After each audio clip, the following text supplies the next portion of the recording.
हमने तो विलय नहीं कराया, कहाँ भागे पूछिए। और दूसरी बात, आम आदमी पार्टी से देखिए, मैं यहाँ व्यक्तिगत किसी से हमारा द्वंद नहीं है, हम सब राजनीतिक द्वंद के कारण यहाँ पैनल में बैठे हुए हैं और मतभेद है हम लोगों के अंदर, मनभेद नहीं है। मैं सिर्फ इतना कहूंगी, जो केजरीवाल जी अपने बच्चों की झूठी कस्में खाने के बाद ये कहते रहे कि भाई मैं बच्चों की कसम खा रहा हूं, बंगला नहीं लूंगा, गाड़ी नहीं लूंगा, कुछ नहीं लूंगा, उसके बाद क्या स्थिति आई सामने। तो मैं ये कहूंगी, जो अपनी बात पे नहीं टिके इसलिए व्यक्तिगत नहीं जाना चाहती, वो वाली बात आप ना करें।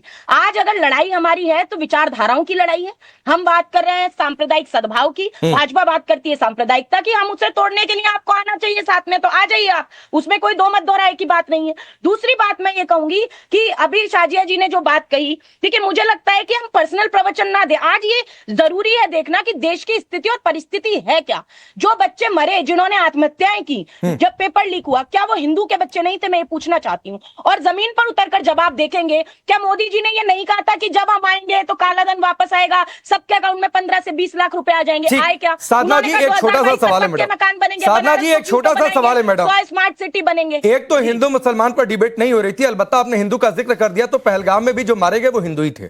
खैर छोड़ दीजिए, मैं उस पर डिबेट नहीं करना चाहता। नहीं ठीक है, कोई बात मैं उस पर डिबेट नहीं करना चाहता हूं मैडम। मैं कह रही हूं हिंदुओं के नहीं देखिए, नहीं हिंदुओं पर डिबेट करने की बात नहीं, मुद्दा है, इस पे बात होनी चाहिए। मैं मना थोड़ी ना कर रही हूँ, मैं तो खुद कह रही हूँ। मैं लेकिन ये पूछ रही हूँ, अगर हिंदुओं के इतने हितैषी, अच्छी बात है, बन जाइए हितैषी। ठीक है, फिर ये भाजपा क्यों रोज रोज ढोल पीटती है? ठीक है, एक छोटा सा सवाल, एक छोटा सा सवाल। आपने विचारधारा, निषाद जी ने भगवान राम जी को, सुनिए खत्म करने दीजिए, एक लाइन में बोल रही हूँ। संजय निषाद जी ने कहा भगवान राम जी दशरथ के पुत्र नहीं है। अगर भाजपा ऐसा मानती है, जिन्होंने राम की वल्दियत पर प्रश्न उठाया भगवान राम की, तो अभी तक सत्ता में मैडम छोड़ दीजिए ना, छोड़ दीजिए। किसने क्या क्या कहा? आपकी पार्टी में मिल जाएंगे, यहाँ भाटी जी बैठे हैं, उनकी पार्टी के लोग मिल जाएंगे, तो छोड़ दीजिए किसने क्या कहा। मैं एक छोटी सी बात, आपने, मैं आऊंगा, आपने विचारधारा और नैतिकता की ना क्या? आप नहीं, इस पर आप मेरे को जवाब दे दीजिए। नरेश अग्रवाल जी ने राम जी की तुलना रम से, माता सीता की तुलना शराब से की, और भाजपा ने उनको राज्यसभा पहुंचाया, उनके बेटे को अभी भी मंत्री बना रखा है। क्यों इस्तीफा नहीं मांगा? उसको हम सही कह रहे हैं, उसको हम सही कह रहे हैं। अगर भगवान राम पर कोई टिप्पणी कर दे तो उसको हम सही कह दें। आप तो एक प्रबुद्ध, आपकी पार्टी ने पहले एक हलफनामा दे दिया था और बाद में उस हलफनामे को ठीक करना पड़ा था। 2019 चुनाव में सनातन धर्म को बाकायदा मलेरिया जिस भाजपा ने बेटी बचाओ बेटी पढ़ाओ जी के मुंह से चू तक नहीं निकली, जब स्टालिन जो उनके सबके साथी शिवपुरी के अंदर उन्होंने क्या कहा था सनातन धर्म के बारे में, कितनी गंदी और बेहुदा बातें हिंदुओं के लिए, हमारे हिंदू। ठीक है, एक एक करके एक एक करके आदरणीय शाजिया जी, एक बात का बस मैं जवाब पहले भी आपसे आपसे पूछ लेती हूँ। आप सत्ताधारी पार्टी, अरे मैं मुझे जवाब देने देंगे ना, ठीक है? मैं एक प्रश्न पूछ लेती हूँ आपसे, आप जवाब दे दीजिए। आप बताइए, शिवपुरी के अंदर एक लोधी विकलांग बेटी का बलात्कार मंदिर का मंदिर के, ठीक है, ये जवाब ले लेता हूँ साधना जी। साधना जी 30 सेकंड और शाजिया आप ले लीजिए, 30 सेकंड ले लीजिए। साधना जी आपका सवाल आ गया, आपका सवाल आ गया। जल्दी से दो बातें मुझे कहनी है। सबसे पहले तो मैं ये कहूंगी, एक सवाल पूछने दीजिए, फिर मैं खुद जवाब सुनना चाहती हूँ। बोलिए सवाल, सुनिए साजिया सुनिए। हाँ, मैं ये पूछ रही हूँ, मैंने इनसे पहले भी पूछा था। इन्होंने बेटी बचाओ बेटी पढ़ाओ का नारा दिया, अच्छी बातें दिया। हमने कहा इन्हीं के शासन में सत्ताधारी है, इनका जवाब देना हक है, अधिकार है, इनका कर्तव्य है जवाब देना। मध्य प्रदेश के शिवपुरी के अंदर हिंदू लोधी बच्ची विकलांग, उसका बलात्कार मंदिर का महंत मंदिर के अंदर बलात्कार करता है, उसके बाद वो गर्भवती हो जाती है। चलिए साधना जी, आपका सवाल हो गया। अलबत्ता कि ये डिबेट के दायरे से, ठीक है मैडम, प्लीज प्लीज साधना जी, साधना जी हो गया, हो गया। 2 मेहमान अभी भी इंतजार कर रहे हैं, उनके साथ नाइंसाफी होगी, रुक जाइए प्लीज साधना जी। और डिबेट का जो कोर पॉइंट है, आपकी बैठक उनकी बैठक, उस पर टिके रहे। फिर भी आपने साधना जी प्लीज, आपने एक सवाल किया जो कि डिबेट के दायरे से बाहर था, फिर भी मैं शाजिया को समय दे रहा हूँ 30 सेकंड की वो जवाब दें प्लीज। देखिए ठीक है मैडम, प्लीज हो गया। साधना जी प्लीज हो गया, हो गया। की बात करती है, बहुत अफसोस होता है। थोड़ा सा योग कीजिए, कुछ भी अनुलोम विलोम कुछ भी कर लेंगे तो आपका फायदा होगा। अच्छा, दूसरी बात आप कीजिए, जरूरी है आपके लिए, मुझे लगता है। दूसरी चीज मैं कहना चाहूंगी कि आपके लीडर राहुल गांधी के मुंह से चू तक नहीं निकली, फिर बोल रहे हैं दीदी तमीज, दीदी थोड़ा। चलिए मैं आगे बढ़ जाता हूँ, मैं भाटी जी को लाता हूँ, मैं ये जवाब फिर आऊंगा। ये कोई शांत नहीं हो रहा तो मैं भाटी जी के पास जा रहा हूँ। शाजिया फिर मैं आऊंगा। No, I will not speak, no, sorry. अच्छा एक minute Sadhana ji, 1 minute please शांत होइए। शाजिया मैं आ रहा हूँ, रुक जाइए, कोई डिक्टेट ना करे यहाँ बैठकर कि कब किसको समय देना है नहीं देना है। अभी 30 सेकंड शाजिया को है अनइंटरप्टेड, फिर मैं भाटी जी के पास जाऊंगा। साधना जी आप नहीं बोलेंगे, आप इंटरप्ट कर रही है, रुक जाइए प्लीज, रुक जाइए आप नहीं दे रहे, प्लीज रुक जाइए। साधना जी मैंने आपको अभी तक सबसे ज्यादा समय दिया है, ये नाइंसाफी बाकी दो लोग के साथ भी हो रही है, तो रुक जाइए।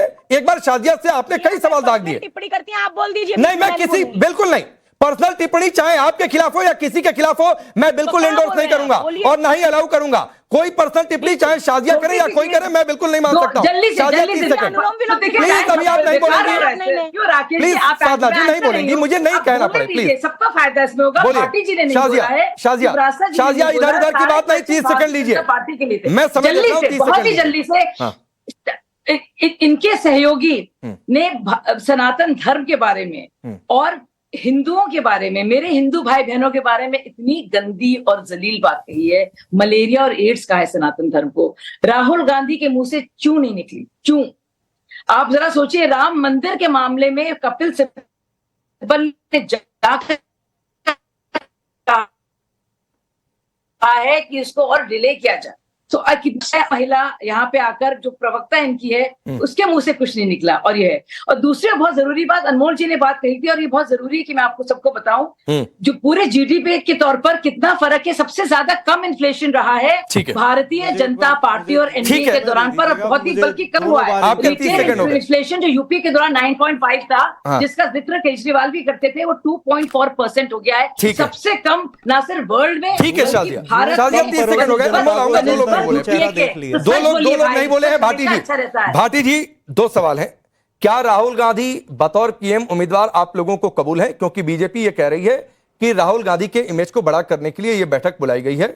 पहला सवाल। दूसरा सवाल, वैचारिकता नैतिकता की बातचीत हो रही थी अभी थोड़ी देर पहले, तो टीवीके के साथ कांग्रेस चली गई, डीएमके को छोड़ दिया, तो क्या आप भी इस विचारधारा के साथ हैं?